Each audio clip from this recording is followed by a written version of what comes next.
মই আমাৰ শংকৰদেৱ শিশু নিকেতনত মই বৰ্ডিত আছোঁ। আমি আজি স্কুলত কিবা এটা আমাৰ মিটিং আছিলে।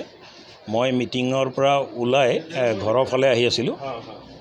ঘৰৰ মোৰ HDFC বেংকৰ ওচৰত ঘৰ আছে। ঘৰত আহি থকা টাইমতে মোটামুটি গেছ এজেঞ্চিৰ ওচৰত মই স্কুটিত আছিলোঁ। মোৰ ওচৰতে এটা বাইক এটা আহিছে, কলা ৰঙৰ বাইক এখন। বাইকত দুজন মানুহ আছিলে। আগৰজন হেলমেট পিন্ধি আছিলে, পিছফালজন উইদাউট হেলমেট আছিলে। মই ভাবিলোঁ কোনোবাই চিনাকি আছে, মোক এনেই হাত চাপৰি দিবৰ কাৰণে বা মোৰ মানে পিঠিত এটা হাত মাৰিবৰ কাৰণে আহিছে বুলি ভাবি কিনে মই একো লক্ষ্য নকৰিলোঁ।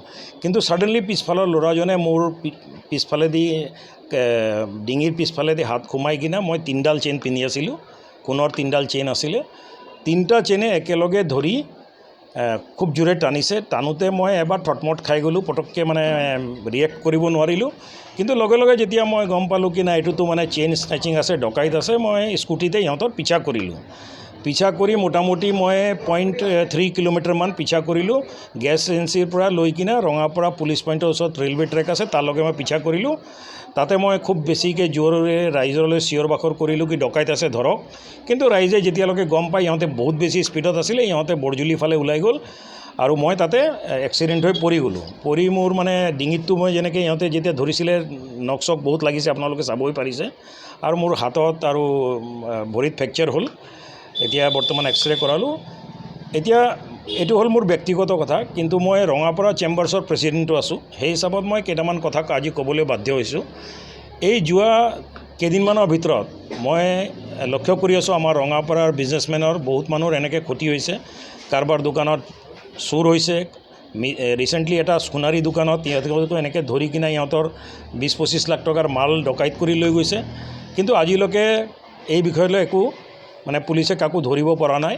আৰু এইটো বিষয় লৈ SP সাহেবকো মানে লগ ধৰা হৈছিলে, তেখেতকো কোৱা হৈছিলে ৰাইজৰ ফালৰ পৰা। কিন্তু কৈ বহুত দুখ পাইছোঁ কি এতিয়ালৈকে মানে ইমান ঘটনা হোৱাৰ পিছত দোকানৰ চুৰি বা ডকাইতি বা আজি ডকাইতি হ'ল, মই শুনিছোঁ কেইদিনমান আগতে চেইন স্নেচিঙো এটা হৈছে, কিন্তু আজিলৈকে কোনো মানুহ ধৰা পৰা নাই। প্ৰশাসনক মই এইটোৱে অনুৰোধ জনাম কি ৰঙাপাৰা ফালে চাই কিনে অলপ নিৰাপত্তা ব্যৱস্থাটো অলপ কটকটীয়া কৰে যেন, চ' ডেট ৰঙাপাৰা ৰাইজৰ এই অসুবিধা নহয় আৰু ভৱিষ্যত। মোৰ আগততো মই নাজানিছিলোঁ, ভাবিছিলোঁ 7-8 লাখ টকা আছে, কিন্তু এতিয়া ৱাইফ আহি মই গম পালোঁ এইটো 15 লাখমান টকাৰ আছিলে 3টা। সেইটো মই শুনিছোঁ।